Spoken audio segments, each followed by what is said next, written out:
नमस्कार। आज हम एक बहुत ही अहम संवैधानिक दस्तावेज पर गौर करने वाले हैं। हमारे सामने जो स्रोत हैं वो हमें सीधे ले चलते हैं 1978 में, और विषय है संविधान 44वां संशोधन अधिनियम 1978। ये सिर्फ एक कानून का नाम नहीं है। हमारे स्रोतों में ना सिर्फ इस अधिनियम का टेक्स्ट है, बल्कि वो पूरी ऐतिहासिक पृष्ठभूमि भी है जिसमें इसका जन्म हुआ। एक उथल पुथल वाला दौर था वो। तो आज हमारी चर्चा का मकसद यही समझना है कि ये संशोधन इतना जरूरी क्यों था, इसने संविधान की, आप कह सकते हैं, मूल आत्मा में क्या बदलाव किए, और आज भी इसका क्या महत्व है। 44वां संशोधन और साल 1978, ये नंबर और ये साल ही अपने आप में इशारा करते हैं कि भाई उस वक्त संविधान को लेकर काफी कुछ चल रहा होगा।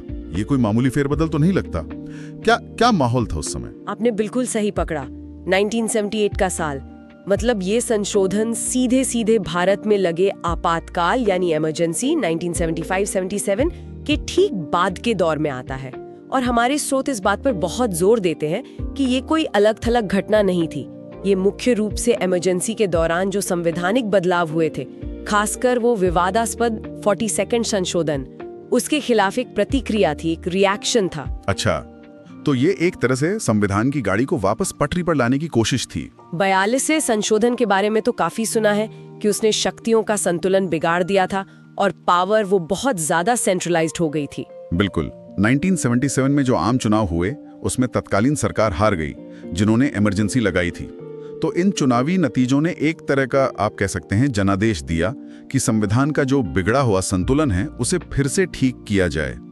44वां संशोधन इसी बहाली के काम को अंजाम देने वाला एक मुख्य विधायी उपकरण था। इसे एक सुधारात्मक या प्रतिक्रियात्मक संशोधन कहना बिल्कुल गलत नहीं होगा। ये तो काफी दिलचस्प पृष्ठभूमि है। तो फिर इस संशोधन ने किन मुख्य चीजों पर फोकस किया?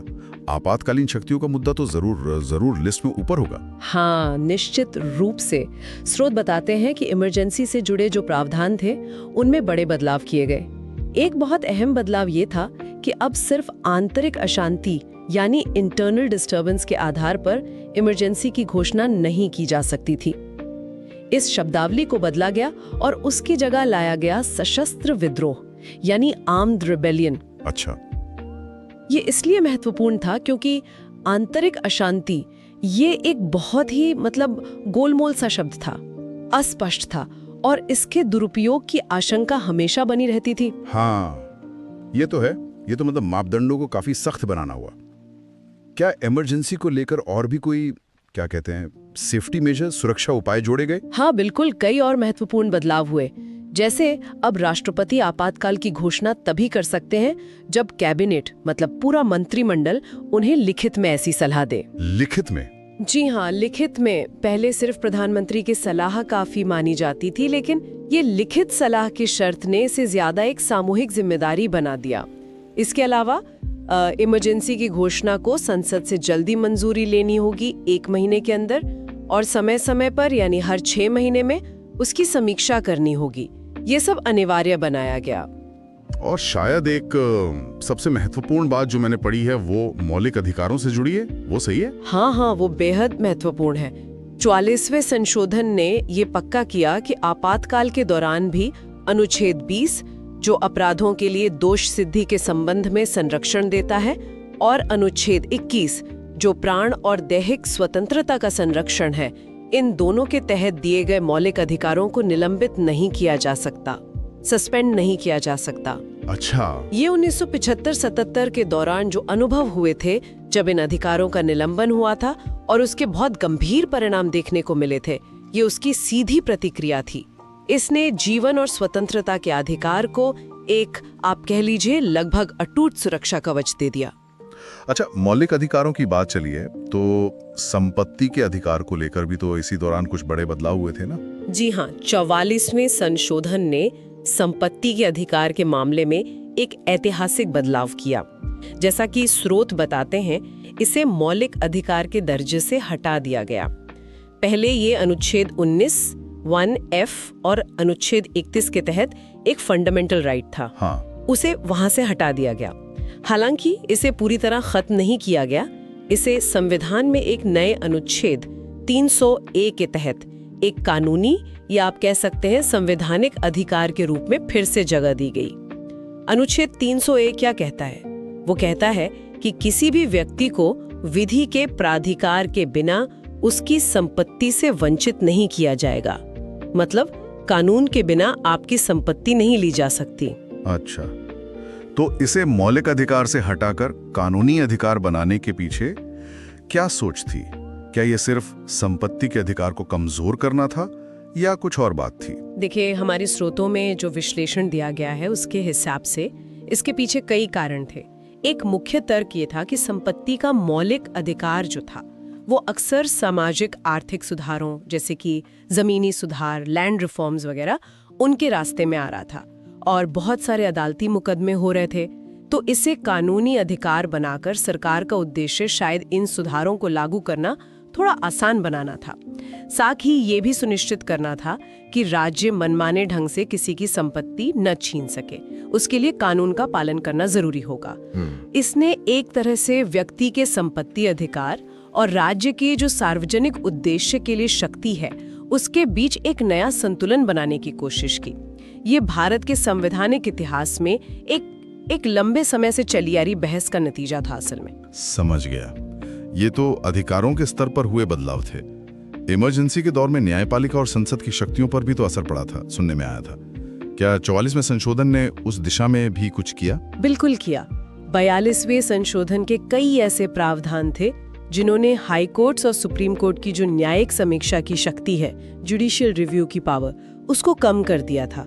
44वें संशोधन ने इनमें से कई बदलावों को पलट दिया और न्यायपालिका की जो संवैधानिक संशोधनों और कानूनों की समीक्षा करने की शक्ति है उसे काफी हद तक बहाल किया, रिस्टोर किया। अच्छा। एक और महत्वपूर्ण बहाली थी लोकसभा और राज्य विधानसभाओं के कार्यकाल की।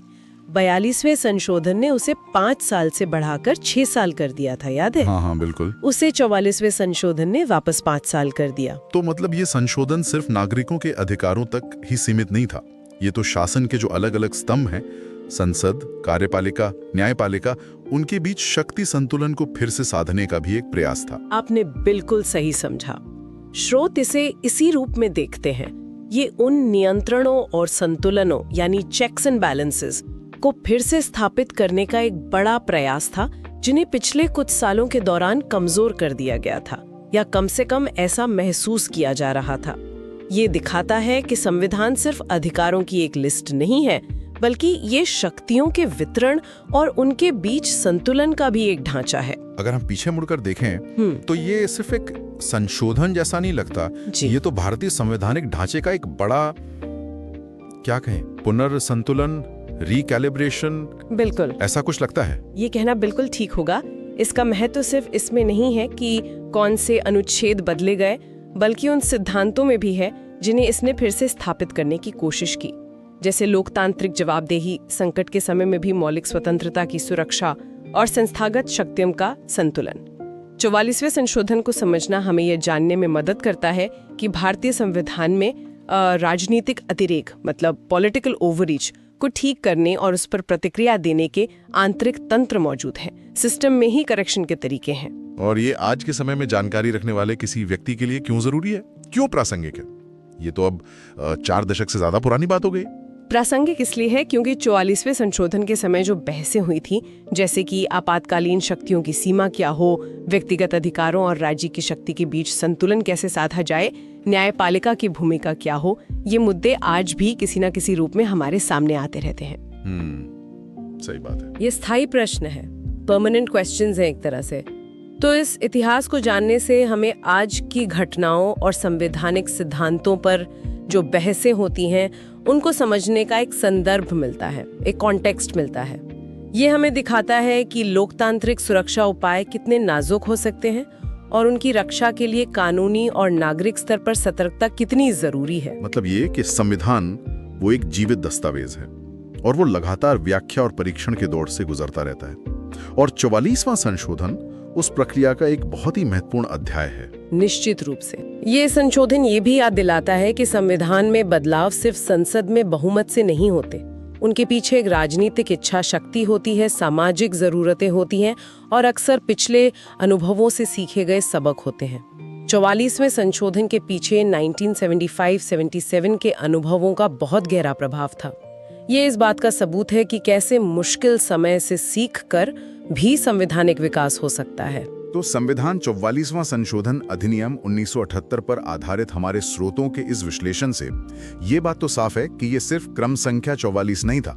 ये भारतीय इतिहास के एक असाधारण दौर की प्रतिक्रिया थी और इसका उद्देश्य लोकतांत्रिक नींव और व्यक्तिगत स्वतंत्रता को मजबूत करना था। इसने संविधान की संरचना में स्थायी मतलब परमानेंट बदलाव किए। सही कहा आपने। ये संविधान के लचीलेपन और उसकी अनुकूलन क्षमता को दिखाता है, लेकिन साथ ही उसकी कमजोरियों को भी उजागर करता है, जहां चीजें गलत हो सकती हैं। ये एक याद दिलाता है कि संवैधानिक गारंटी केवल कागज पर होने से काफी नहीं होती। उन्हें कानून और नागरिक जागरूकता दोनों के जरिए लगातार पुष्टि और सुरक्षा की जरूरत होती है। ये संशोधन दिखाता है कि संविधान निर्माताओं द्वारा बनाए गए ढांचे में सुधार और पुनर्स्थापना की गुंजाइश हमेशा बनी रहती है। और ये चर्चा हमें एक विचार के साथ छोड़ जाती है। देखिए, 44वें संशोधन ने आपातकाल के अनुभवों के आधार पर सुरक्षा उपाय बनाने की कोशिश की। सवाल ये उठता है कि 1978 के बाद के दशकों में ये सुरक्षा उपाय कितने प्रभावी साबित हुए हैं और आज संवैधानिक संतुलन के सामने ऐसी कौन सी नई चुनौतियां उभर आई हैं जिनके बारे में शायद उस वक्त 1978 में इस संशोधन ने सोचा भी नहीं था। ये एक ऐसा सवाल है जो हमें संविधान के निरंतर विकास और उसकी आज की प्रासंगिकता पर सोचने के लिए मजबूर करता है।